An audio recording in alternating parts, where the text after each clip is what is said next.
दोस्तों, कैसे हैं आप लोग? उम्मीद करता हूँ ठीक होंगे आप लोग और स्वागत है आपका गौरव आर्डिनो चैनल पर। दोस्तों, इलेक्ट्रॉनिक्स की दुनिया में रेजिस्टर के बाद अगर कोई सबसे ज़रूरी कंपोनेंट है वो है कैपेसिटर। हम सब जानते हैं कि ये एनर्जी स्टोर करता है, लेकिन क्या आपको पता है कि इसके अंदर का डाइलेक्ट्रिक मटेरियल कैसे इसकी क्षमता बदल देता है? क्यों एक कैपेसिटर तुरंत चार्ज नहीं होता बल्कि एक कर्व भी फॉलो करता है? और सबसे ज़रूरी, जब हम आर्डुइनो या एम्पलीफायर बनाते हैं तो वहाँ कपलिंग और डीकपलिंग कैपेसिटर का क्या रोल होता है? आज की इस डिटेल वीडियो में हम इन्हीं सब सवालों के जवाब जानेंगे। तो चलिए इलेक्ट्रॉनिक्स के इस सफ़र को शुरू करते हैं। सबसे पहले बेसिक समझते हैं।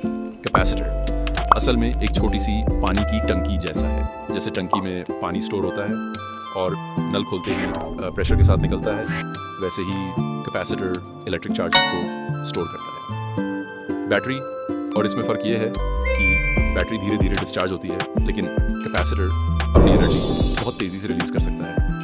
एक बेसिक कैपेसिटर में दो मेटल की प्लेट्स होती है जो एक दूसरे के बहुत पास होती हैं लेकिन टच नहीं करती। जब हम वोल्टेज देते हैं तो एक प्लेट पर पॉजिटिव चार्ज और दूसरी पर नेगेटिव चार्ज जमा हो जाता है। यही वो पोटेंशियल एनर्जी है जिसे हम अपने सर्किट में इस्तेमाल करते हैं। अब बात करते हैं उस चीज़ की जो कैपेसिटर की पर्सनैलिटी तय करती है, जो है डाइलेक्ट्रिक। देखिए, मैंने कहा था कि दो प्लेट्स आपस में टच नहीं करती, तो उनके बीच में क्या होता है? उनके बीच में एक इंसुलेटिंग मटेरियल होता है जिसे हम डाइलेक्ट्रिक कहते हैं। ये हवा हो सकती है, कागज़, सिरामिक या कोई केमिकल। डाइलेक्ट्रिक का काम है इलेक्ट्रिक फील्ड को बढ़ाना बिना करंट को पास होने दिए। अलग अलग डाइलेक्ट्रिक मटेरियल्स का डाइलेक्ट्रिक कांस्टेंट अलग होता है। इसीलिए आपने देखा होगा कि कुछ कैपेसिटर्स सेरेमिक होते हैं जो हाई फ्रीक्वेंसी के लिए अच्छे हैं, और कुछ इलेक्ट्रोलाइटिक होते हैं जो ज़्यादा पावर स्टोर करते हैं। ये सब कुछ बीच वाले मटेरियल का कमाल है। अब थोड़ा टेक्निकल होते हैं। बहुत से लोग सोचते हैं कि जैसे ही स्विच ऑन एंड किया कैपेसिटर फुल चार्ज हो गया, लेकिन असलियत में ऐसा नहीं होता। कैपेसिटर चार्ज होने में थोड़ा समय लेता है और ये एक कर्व फॉलो करता है। इसे हम RC टाइम कांस्टेंट TAU कहते हैं। जब आप वोल्टेज देते हैं, दिस रिजोनेंस करंट बहुत तेज होता है, लेकिन जैसे जैसे कैपेसिटर बढ़ता जाता है स्पीड कम होती जाती है। वन टाइम कांस्टेंट TERXC में कैपेसिटर लगभग 63% चार्ज होता है और पूरी तरह चार्ज होने में इसे लगभग 5 टाइम कांस्टेंट का समय लगता है। डिस्चार्ज होते वक्त भी यही होता है, ये तुरंत जीरो नहीं होता बल्कि धीरे धीरे एक कर्व में नीचे आता है।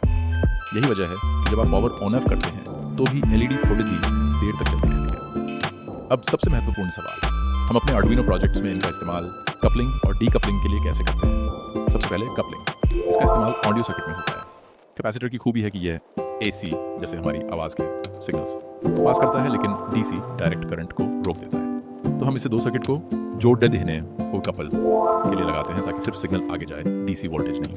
दूसरा है डीकपलिंग या बाईपास कैपेसिटर। ये आप आर्डुइनो के पावर पिन के पास देखते होंगे। ये एक शॉक एब्जॉर्बर या फिल्टर की तरह काम करता है। अगर पावर सप्लाई में थोड़ा भी शोर, नॉइज या उतार चढ़ाव आता है तो ये कैपेसिटर उसे सोख लेता है और हमारे माइक्रो कंट्रोलर को एकदम स्मूथ और क्लीन वोल्टेज देता है। इसके बिना आपका आर्डुइनो कभी कभी अनचाहे रीसेट हो सकता है। तो दोस्तों, ये थी कैपेसिटर के पीछे की पूरी साइंस और इंजीनियरिंग। चाहे वो डाइलेक्ट्रिक का चुनाव हो, टाइम कांस्टेंट की कैलकुलेशन हो, या फिर नॉइज को फिल्टर करने के लिए डीकपलिंग करना हो, कैपेसिटर एक छोटा सा हीरो है हमारे हर सर्किट का। मुझे उम्मीद है कि अब आप जब भी सर्किट डिज़ाइन करेंगे तो कैपेसिटर को सही वैल्यू और सही जगह पर इस्तेमाल कर पाएंगे।